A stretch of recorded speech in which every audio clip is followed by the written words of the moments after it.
여러분, 만약 누군가 여러분에게 모르는 사람 집에 남는 방에서 돈 내고 자라고 한다면 뭐라고 하실 건가요? 아마 10명 중 9명은 미쳤어? 무서워서 어떻게 가? 라고 하겠죠. 실제로 2008년 이 아이디어를 들고 실리콘밸리의 네로라 하는 투자자들을 찾아간 3명의 청년이 있었습니다. 결과는 어땠을까요?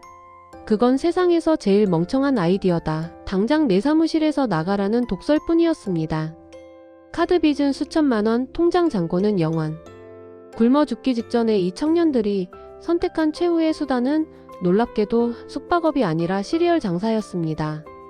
오늘 이야기는 전 세계 100조 가치의 기업 에어비앤비를 살린 기적의 시리얼 노가다에 대한 이야기입니다. 이야기의 시작은 샌프란시스코의 아주 작고 낡은 아파트입니다. 산업 디자인을 전공한 브라이언 체스키와 그의 친구 조게비아. 그들은 세상을 바꾸겠다는 거창한 꿈을 안고 샌프란시스코로 왔지만 현실은 가혹했습니다. 월급은커녕 당장 다음 달 월세를 낼 돈조차 없었죠. 집주인의 독촉 전화에 시달리던 어느 날 기막힌 기회가 찾아옵니다. 도시에서 아주 큰 디자인 컨퍼런스가 열리게 된 겁니다.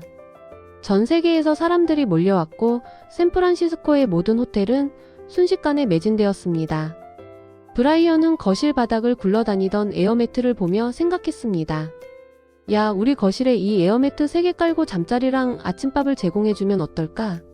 이게 바로 에어베드 & 브렉퍼스트, 즉 오늘날 에어비앤비의 시작이었습니다. 그들은 급하게 웹사이트를 만들었고 놀랍게도 3명의 손님이 찾아왔습니다.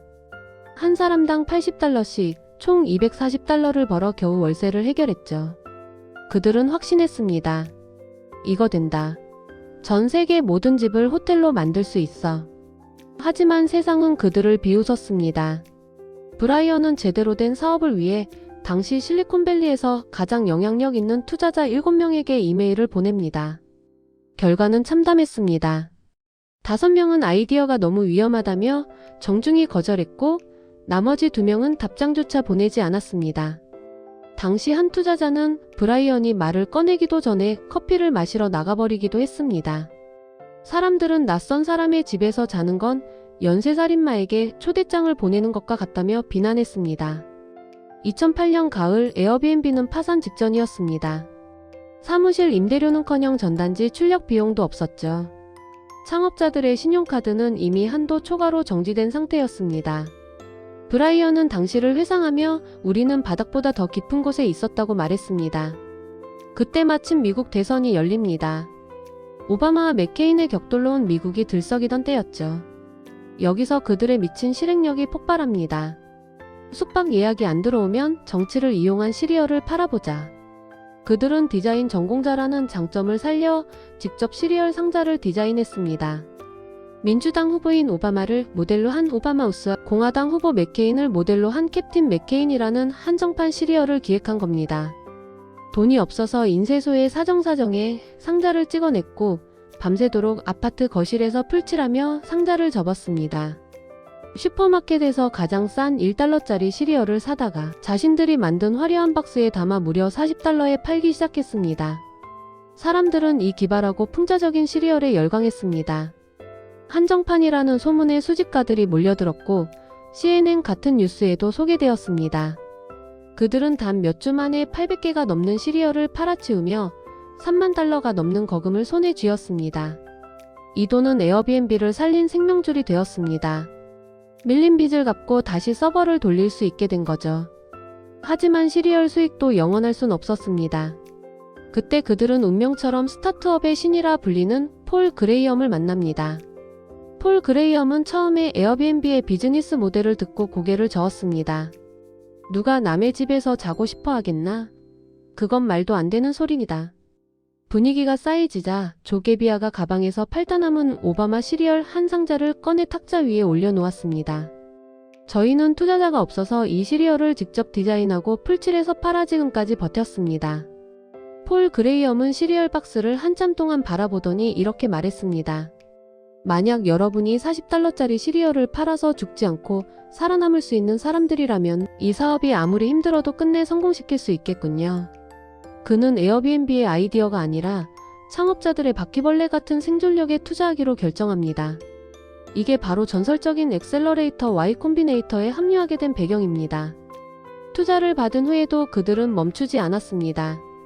당시 에어비앤비는 뉴욕에서 가장 인기가 많았는데 사이트에 올라온 사진들이 너무 어둡고 지저분했습니다. 브라이언과 존은 직접 카메라를 들고 뉴욕으로 날아갔습니다. 그리고 모든 호스트의 집을 일일이 방문해 직접 청소를 도와주고 사진을 찍어주었습니다. 대표가 왜 그런 잡일을 하느냐는 비난도 있었지만 사진이 예뻐지자 예약률이 3배 이상 폭등했습니다. 그들은 고객의 집 거실에서 잠을 자며 호스트들이 무엇을 불편해하는지 몸소 체험했습니다. 사용자가 원하는 게 뭔지 모르면 직접 가서 같이 살아봐라. 이 지독한 현장 중심의 사고방식이 호텔은 절대 흉내낼 수 없는 에어비앤비만의 진짜 여행이라는 문화를 만들었습니다. 결국 에어비앤비는 입소문을 타기 시작했고 2011년 유니콘 기업의 반열에 올랐습니다. 2020년 나스닥 상장 당시 기업 가치는 무려 100조 원을 넘어섰죠. 월세를 못 내서 시리얼 상자를 접던 청년들이 전 세계 숙박 지도를 바꿔버린 겁니다. 여러분, 에어비앤비의 성공 스토리가 단순히 운이 좋아서였다고 생각하시나요? 아닙니다. 남들이 비웃을 때 묵묵히 시리얼 박스에 풀칠하던 간절함, 투자자에게 문전박대당해도 끝까지 살아남으려 했던 그 노가다 정신이 본질입니다. 위대한 아이디어는 처음엔 모두 미친 소리처럼 들린다. 브라이언 체스키가 남긴 말입니다. 지금 여러분이 하고 있는 일이 남들에게 무시당하고 있나요?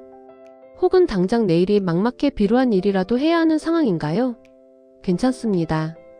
에어비앤비의 시리얼을 기억하세요.